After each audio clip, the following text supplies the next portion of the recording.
Hello students, आज discuss करेंगे essentials of a good table and general rules for construction of table. उत्तम सारणी के आवश्यक लक्षण और एक टेबल क्रिएट करने के क्या क्या जनरल रूल्स होंगे, आज डिस्कस करेंगे। देखिए, सारणी के व्यावहारिक एवं उपयोगी होने की दृष्टि से ये आवश्यक है कि उसमें आदर्श श्रेणी की कुछ कैरेक्टरिस्टिक्स होनी चाहिए, जैसे प्रॉपर साइज, सारणियों का आकार प्रबंध योग्य हो, जिससे उन सारणियों को देखने, पलटने या समझने में किसी प्रकार की कोई कठिनाई ना हो। यदि अधिक जानकारियाँ प्रस्तुत करनी हो तो एक बड़ी सारणी के स्थान पर कई छोटी छोटी सारणियाँ बनाना अच्छा माना जाएगा। इस संदर्भ में प्रोफेसर किंग ने लिखा है कि यदि सारणियाँ बड़ी हुई तो आँखों के लिए भ्रमपूर्ण स्थिति बन जाती है तथा उसकी पंक्तियों और खानों को एक नज़र में समझना कठिन हो जाता है। इसलिए सारणियों का प्रॉपर साइज होना चाहिए, एक उचित आकार होना चाहिए। सारणियाँ उद्देश्य के अनुसार होना चाहिए, अकॉर्डिंग टू द ऑब्जेक्टिव। सारणी की विषय वस्तु अनुसंधान के उद्देश्य के अनुसार होना चाहिए। अनुसंधान से परे की जो सब्जेक्ट मैटर होगा उसको टेबल में इंक्लूड नहीं करना चाहिए। मतलब जो हमारी टेबल हो अकॉर्डिंग टू ऑब्जेक्टिव हो, जो भी हम उद्देश्य रखें उस उद्देश्य के अनुसार ही टेबल होनी चाहिए। इसके अलावा उसमें अट्रैक्टिवनेस होनी चाहिए। सारणी समंकों के प्रेजेंटेशन की एक महत्वपूर्ण रीति होती है और ये तभी इफेक्टिव हो सकती है जब इसमें अट्रैक्शन की क्वालिटीज़ हो। इसके लिए रॉज और कॉलम के निर्धारण, संख्याओं की लिखावट, रेखाओं और रंगों के प्रयोग आदि पर प्रॉपर ध्यान दिया जाना चाहिए। इसके साथ ही सारणी कंपेरेबल होनी चाहिए, उसमें तुलनात्मक का गुण होना चाहिए। सारणी में समंकों की व्यवस्था इस प्रकार होनी चाहिए कि विभिन्न विशेषताओं से संबंधित समंकों की तुलना आसानी से की जा सके।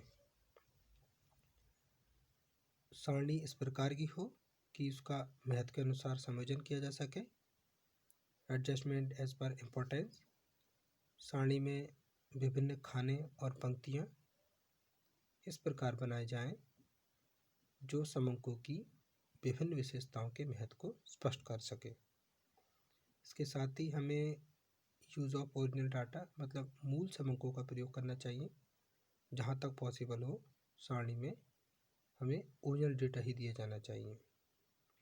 इसके साथ ही सारणियन के नियमों का प्रयोग करना चाहिए, क्योंकि अच्छी सारणी में ये आवश्यक होता है कि उसमें हम टेबल नंबर डालें, हेडिंग डालें, सब हेडिंग डालें, सोर्सेज डालें, तो इनके संबंध में सारणियन के नियमों का पालन करना चाहिए। हम देखते हैं general rules for construction of table. सारणी रचना के सामान्य नियम या point to be taken into account while preparing a table. सारणी तैयार करते समय ध्यान देने योग्य बातें। देखिए, समंकों के सारणियन के संबंध में कोई विशेष या निश्चित नियम तो नहीं है। इनफैक्ट सारणियन एक ऐसी आर्ट है और अन्य कलाओं के भांति सारणियन के ऐसे नियम निर्धारित करना कठिन है जिनका प्रयोग हम सभी कंडीशन में कर सकें। लेकिन फिर भी एक टेबल बनाते समय हमें निम्न बातों का ध्यान रखना चाहिए, जिसमें हमें स्ट्रक्चरल रूल्स और जनरल रूल्स दोनों का ध्यान रखना चाहिए।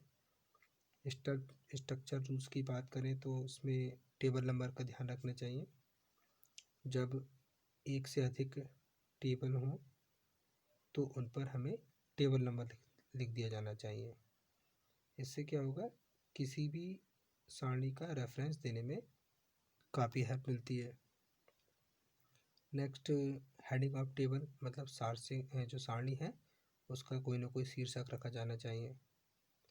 सारणी की विषय वस्तु के संबंध में सारणी के ऊपर हेडिंग लिखा जाना चाहिए जो संक्षिप्त हो और खुद स्पष्ट होना चाहिए।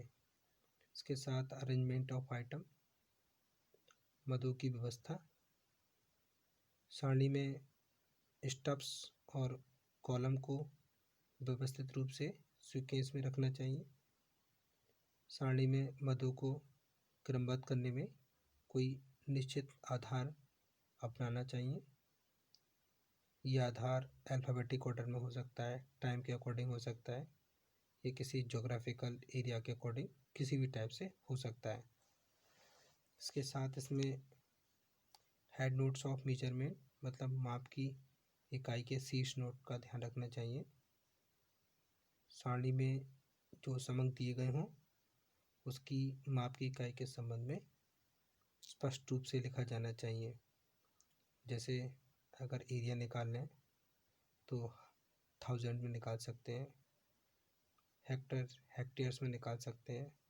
अगर कोई प्रोडक्शन है तो उसको टन में निकाल सकते हैं, और किसी माल का हम एक्सपोर्ट करते हैं तो उसको हम रुपीज़ में निकाल सकते हैं।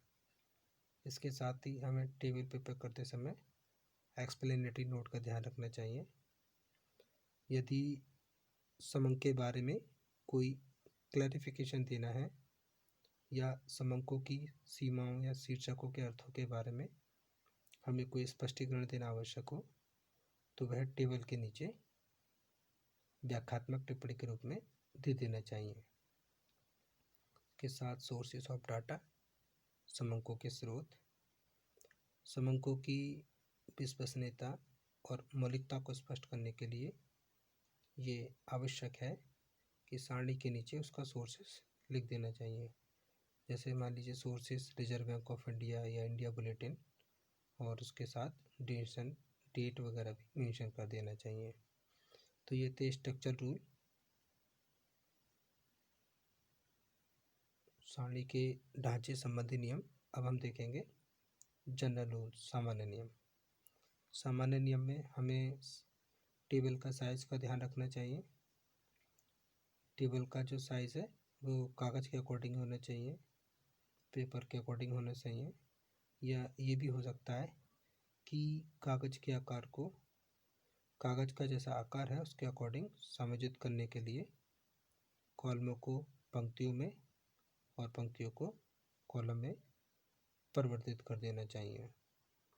इसके साथ ही number of columns and rows मतलब कॉलमों और पंक्तियों की उचित व्यवस्था करनी चाहिए, क्योंकि अगर बड़ी टेबल है तो अध्ययन की दृष्टि से हम कॉलम और पंक्तियों पर भी नंबर डाल देना चाहिए। इसके साथ सिंप्लिसिटी का ध्यान रखना चाहिए। सारणी को सरल बनाए रखने के लिए ध्यान देना चाहिए जिससे उसे आसानी से हर कोई व्यक्ति समझ सके। यदि फैक्ट अधिक हो तो एक से अधिक भी टेबल क्रिएट कर सकते हैं, लेकिन ऐसी प्रत्येक सारणी अपने आप में कंप्लीट होनी चाहिए। नेक्स्ट, परसेंटेज और रेशो का भी यूज़ करना चाहिए। अगर हम सारणी की उपयुक्तता बढ़ाना चाहते हैं तो उसकी दृष्टि से हमें प्रतिशत और अनुपातों की गणना कर सकते हैं। इसके साथ उसमें कंपैरिजन का गुण होना चाहिए। सारणी में पंक्तियों और खानों और उसमें दिए जाने वाले समंकों को इस प्रकार प्रदर्शित करना चाहिए जिससे संबंधित तथ्यों की तुलना आसानी से की जा सके। इसके साथ हमें टेबल में टोटल और सब टोटल लगाना चाहिए। सारणी में योग और अंतर्योग की व्यवस्था इस प्रकार की जानी चाहिए कि जो उसमें कॉलम्स हैं और रॉज हैं उनके योग की स्वयं एक दूसरे से जांच हो जाए। इसके साथ क्लीन एंड क्लियर मतलब साफ़ सुथरी होनी चाहिए। टेबल जितना एज पॉसिबल हो जाए उतनी हमारी साफ़ सुथरी होनी चाहिए। इसमें काट-पीट या धब्बे या ओवर राइटिंग वगैरह नहीं होनी चाहिए। इसके साथ यदि कुछ समंकों को विशेष महत्व देना हो तो उन्हें हम बोल्ड लेटर मतलब जो मोटे अक्षर होते हैं या किसी विशेष प्रकार के ब्रैकेट कोष्ठक इस प्रकार से लिखना चाहिए और छपवाना चाहिए। इसके साथ ही अप्रॉक्सीमेशन ऑफ डेटा मतलब समंकों का निकटीकरण का ध्यान रखना चाहिए। सारणी को सरल और संक्षिप्त बनाने के लिए समंकों का अप्रॉक्सीमेशन किया जा सकता है, लेकिन इसका स्पष्टीकरण सारणी में अवश्य कर देना चाहिए कि जो इसमें नंबर लिए गए हैं उनको अप्रॉक्स में लिया गया है।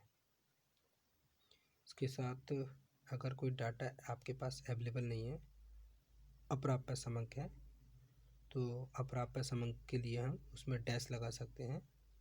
इसके निशान को लिख सकते हैं उसमें, या उसमें हम एन लिख सकते हैं मतलब नॉट अवेलेबल लिखना चाहिए। तो हम इस प्रकार कह सकते हैं कि सालियन के नियम तो केवल मार्गदर्शन के लिए होते हैं। सारणी की रचना बहुत कुछ सांख्यिक की योग्यता, सांख्यिक की विवेक शक्ति और उसके अनुभव पर निर्भर करती है। इसलिए बाउले ने लिखा है कि सारणियन में सामान्य विवेक की प्रमुख आवश्यकता है और अनुभव प्रमुख शिक्षक है। आज की वीडियो के लिए इतना ही। Thank you very much students.